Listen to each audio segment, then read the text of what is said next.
गीता अध्ययन के सेशन में आप सभी का स्वागत, जहां हम सूद सर द्वारा रिकॉर्डेड चैप्टर्स एक बार दोबारा से रिवाइज कर रहे हैं। और आज हम चैप्टर 2 के श्लोक 3 से आगे जानेंगे क्या कहा गया है। हृदय की तुच्छ दुर्बलता को त्याग कर युद्ध के लिए खड़ा। यहाँ एक दफे मैं पहले और दूसरे श्लोक की हिंदी पढ़ दूं।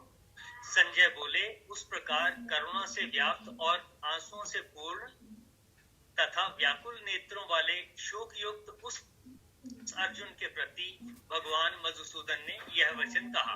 तो यहाँ पहले अध्याय में हो चुका कि अर्जुन ने अपना शोक व्यक्त किया। अर्जुन ने कहा कि मेरे बस का नहीं है, मैं नहीं लड़ पाऊंगा, ये सारे हमारे रिलेटिव्स हैं, बड़े हैं और संबंधियों में से हैं, इसलिए जो मर्जी हो जाए मुझे नहीं लड़ना। उसने अपना धनुष बाण रख दिया और रथ के पीछे जाके बैठ गया। और ऐसी अवस्था में श्री कृष्ण जी ने ये वचन अर्जुन से कहे। श्री भगवान बोले, ये दूसरा श्लोक है, हे अर्जुन, तुझे इस असमय में, यानी लड़ाई का समय है और वो शोक में पड़ गया, इस असमय में यह मोह उस वक्त जोश में होना चाहिए था लेकिन विषाद में चला गया। तुझे इस असमय में यह मोह किस हेतु से प्राप्त हुआ? कि क्या कारण है कि तू इस मोह में पड़ गया? क्योंकि इससे पहले ये हम जानते हैं कि जो युद्ध को रोकने की प्रक्रिया थी वो सारी कोशिशें खत्म हो चुकी थी और अब लड़ाई का मौका आ गया था। क्योंकि ना तो यह श्रेष्ठ पुरुषों द्वारा आचरित है, न स्वर्ग को देने वाला है और न कीर्ति को ही करने वाला है। कि जो व्यवहार अर्जुन का था, जो कुछ उसने किया और कहा कि मैं युद्ध नहीं लड़ूंगा, ये कहा है कि ये श्रेष्ठ पुरुषों द्वारा आचरित नहीं है और ये स्वर्ग को भी देने वाला नहीं है और न ही कीर्ति को करने वाला है। जो तीसरा श्लोक जिसकी आज बातचीत करनी है हमने, इसलिए हे अर्जुन, नपुंसकता को मत प्राप्त हो, तुझ में यह उचित नहीं जान पड़ती। हे परंतप, हृदय की तुच्छ दुर्बलता को त्याग कर युद्ध के लिए खड़ा हो जा। युद्ध के लिए तैयार होने की बात कही और उससे पहले कहा है नपुंसकता को मत प्राप्त हो। नपुंसकता जिसको हम समझते हैं कि ना वो एक साइड में है, ना दूसरी साइड में है, ना पुरुषों की तरफ है और ना स्त्रियों की तरफ है, ना उनमें पुरुषों के गुण हैं ना स्त्रियों के गुण हैं। यहाँ पर नपुंसकता की बात जब कही जा रही है, इसका मतलब है, जैसा मेरी समझ में आया, कि तब अगर वो नहीं लड़ता, ना वो कौरवों की तरफ हुआ ना वो पांडवों की तरफ हुआ, ना वो कौरवों की तरफ हुआ ना पांडवों की तरफ हुआ, दो में से वो तीसरे रास्ते पे आ गया। वो कहता मैंने तो लड़ना ही नहीं है। वो ये भी नहीं कहता कि मैं कौरवों के साथ हूं और पांडवों के साथ होते हुए कहता है, जिसमें योद्धा सारे शामिल हैं, वहां कहता है कि मुझे लड़ना नहीं है। तो इसको नपुंसकता के तौर पे कहा गया। इसलिए हे अर्जुन, नपुंसकता को मत प्राप्त हो, तुझ में यह उचित नहीं जान पड़ती।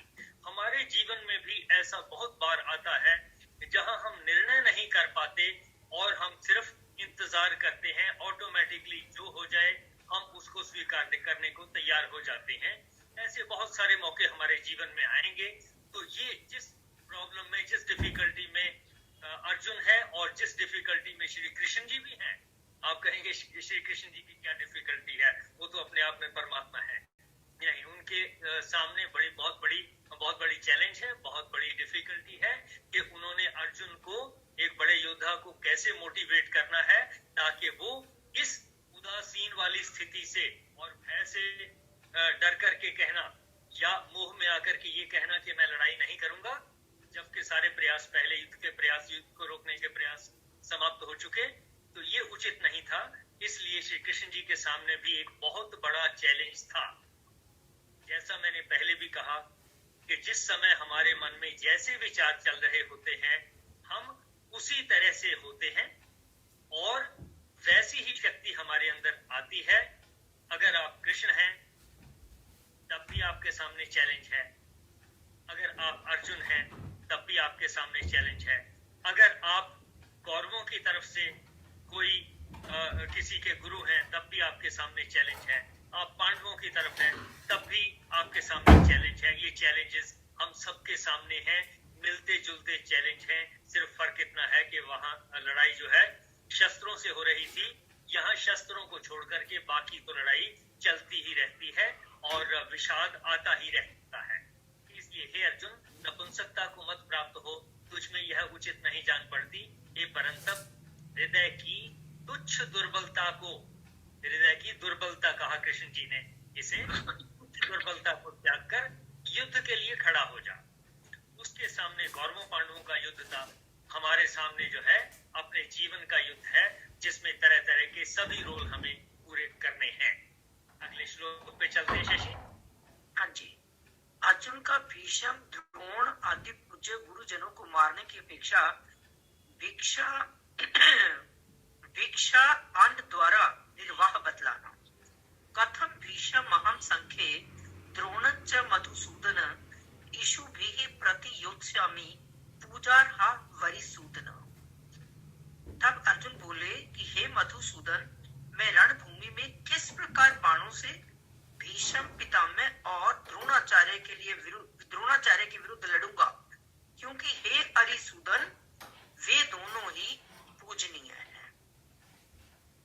देखिए, अर्जुन ने अपनी बात बिल्कुल सफाई से कह दी। अर्जुन बोले, हे मधुसूदन यानी हे कृष्ण जी, मैं युद्ध भूमि में किस प्रकार बाणों से भीष्म पितामह और द्रोणाचार्य के विरुद्ध लड़ूंगा, क्योंकि हे अरिसूदन, वे दोनों ही पूजनीय हैं।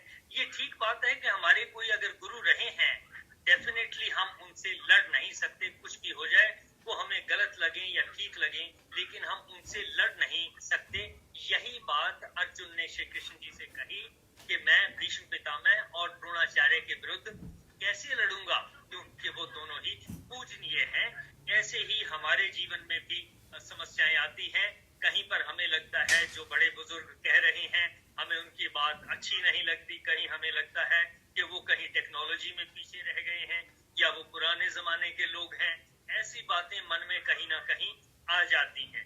कहीं मित्रों में कोशिश होती है कि अगर हम बता दें कि ये मेरे पेरेंट्स हैं, तो अपने मन में, यंग लोगों के मन में ये भी होता है तो दूसरे लोग जो हैं बुराई ना मान जाए और मुझे हीन भावना से ही देखना ना शुरू कर दें। तो ऐसी सारी समस्याएं हैं जो अर्जुन के सामने थी। आगे चलते हैं। गुरुन हत्वा हि महानुभावान श्रेयो भोक्तुं भैक्ष्यमपीह लोके हत्वार्थ कामास्तु गुरुन् निहैव भुञ्जीय भोगान् रुधिर प्रदिग्धान्। इसलिए इन महानुभाव गुरुजनों को न मारकर मैं इस लोक में भिक्षा का अन्न भी खाना कल्याणकारक समझता हूँ, क्योंकि गुरुजनों को मारकर भी इस लोक में रुधिर से सने हुए अर्थ और काम रूप भोगों को ही तो भोगूंगा। अर्जुन ने अपना लॉजिक और स्ट्रॉन्ग कर दिया। वो कहता है, इन महानुभाव गुरुजनों को न मारकर मैं इस लोक में भिक्षा का अन्न भी खाना कल्याणकारक समझूंगा। बड़ी लॉजिकल सी बात है कि गुरुओं से मुझे नहीं लड़ना है, आप छोड़िए, मुझे भीख मांग के खाना मंजूर। अगर मुझे जमीन नहीं देते कौरव और हमें जीवन यापन करने के लिए भीख भी मांगनी पड़े, तो मैं भीख मांग के खाना भी जो है पसंद करूंगा। मैं क्योंकि गुरुजनों को मारकर भी इस लोक में रुधिर से सने हुए अर्थ और कामरूप भोगों को ही तो भोगूंगा, यानी तब भी तो मेरे पास जो है पैसा ही आएगा और मेरी कामनाएं ही तो पूरी होंगी। इतनी बात ये लॉजिक कह करके जो है उसने अर्जुन ने हमें बता दिया। हाँ जी, मैं थोड़ी देर बात करनी है, ठीक है, फिर चलेंगे आउटसाइड, चलेंगे थोड़ी देर। हरिओम जी, शशि जी, इसमें ना 11 अक्षर आ रहे हैं इस अर्थ में 8 की बजाय। 1 मिनट नोट किया होगा। जो अभी बोले है ना, ये शिखर निछंद है सर। ये गुरुन हत्वा ही महानुभावन जो है ना, ये श्लोक जो है, अब ये 3-4 श्लोक जो है शिखर निछंद आएगा। इसमें 8-8 का नहीं है सिस्टम। हाँ जी, ये सिस्टम जो है, ये जैसे वो 15वें अध्याय में शुरू के श्लोक थे ना, ऊर्ध्व मूल के साथ अगला था, 2-3 श्लोक थे, ये उसमें है, ये शिखर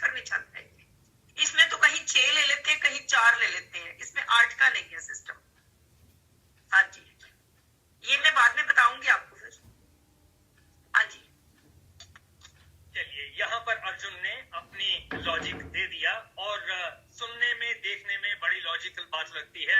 हमारे सामने भी अगर ऐसा हो कि हमें अपने गुरुओं से शास्त्रार्थ भी करना हो, हम नहीं करेंगे। हम उनके साथ जो है झगड़ेबाजी नहीं करेंगे, हम उनकी बात को काटेंगे नहीं। वो कुछ भी कह रहे हों, आमतौर पे यही माना जाता है उनकी हमने इज्जत करनी है, और जो बात कहते हैं या तो उसको सुन लो, समझ लो, जान लो, और नहीं आपकी समझ में आते तो चुपचाप रहो और उनकी बात को मत काटो, वो बड़े हैं। ये लॉजिकल सी बात है। हाँ, जो जिज्ञासा है वो जरूर पूछें। जहां आपको शंका होती है कि हाँ इसका अर्थ नहीं समझ में आया, वो जरूर पूछना चाहिए, उसमें कोई दो राय नहीं है। बड़ों के साथ भी डीलिंग में हमें इसी तरीके से, जहां हमारी शंका है, नम्र निवेदन के साथ हमें अपनी शंकाओं का समाधान करवाना चाहिए, अपना लॉजिक देना चाहिए, जैसा अर्जुन भी दे रहा है। और फिर हम किसी भी तरीके से अपनी बात को जो है दूसरे को कष्ट देने की बजाय इस तरीके से कहें कि हम जिज्ञासु हैं। जिज्ञासु भाव से जिज्ञासा लेकर के हम जब किसी भी बुजुर्ग से, बड़े से, गुरु से बातचीत करेंगे, हमारी शंकाओं का डेफिनेटली समाधान होगा, जैसा कि अर्जुन का भी आगे आने वाले श्लोकों में होगा। ये कुछ श्लोक और हैं जिनमें अभी अर्जुन अपनी समस्या को बता रहा है कि वो क्यों नहीं लड़ना चाहता और क्या उसकी मजबूरी है, क्यों वो कष्ट महसूस कर रहा है। चलिए आगे चलते हैं।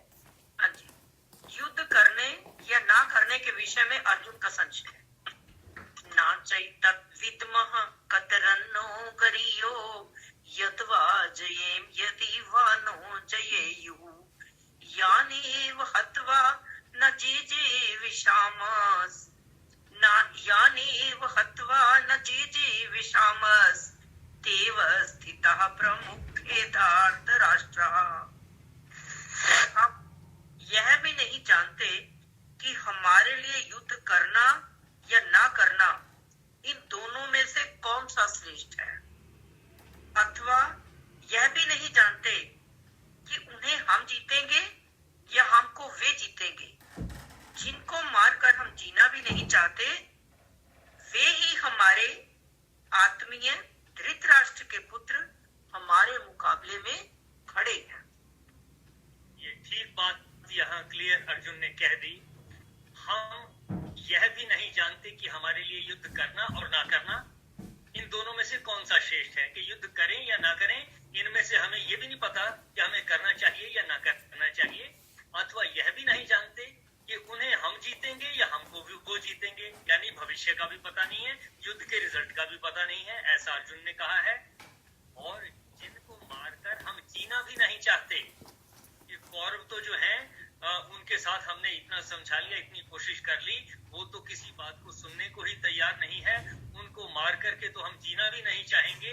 वे ही हमारे आत्मीय धृतराष्ट्र के पुत्र हमारे मुकाबले में खड़े हैं। ये लॉजिक अर्जुन ने दिया। आगे चलते हैं। हाँ जी, कार्पण्य दोषोपहत स्वभावः पृच्छामि त्वां धर्म सम्मूढ़ चेता यच्छ्रेय स्यानिश्चितं ब्रूहि तन्मे शिष्यस्तेऽहं शाधिमां त्वां प्रपन्नम्।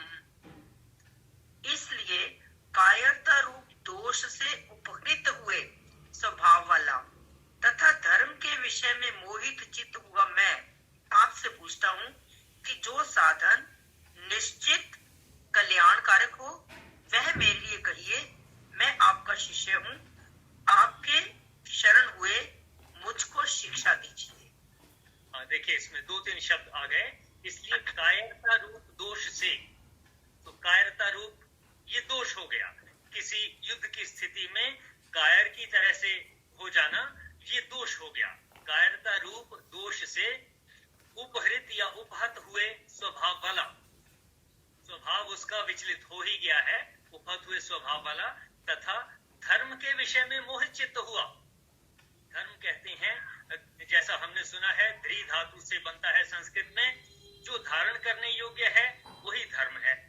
और युद्ध के मैदान में योद्धा के लिए धारण करने योग्य युद्ध ही है।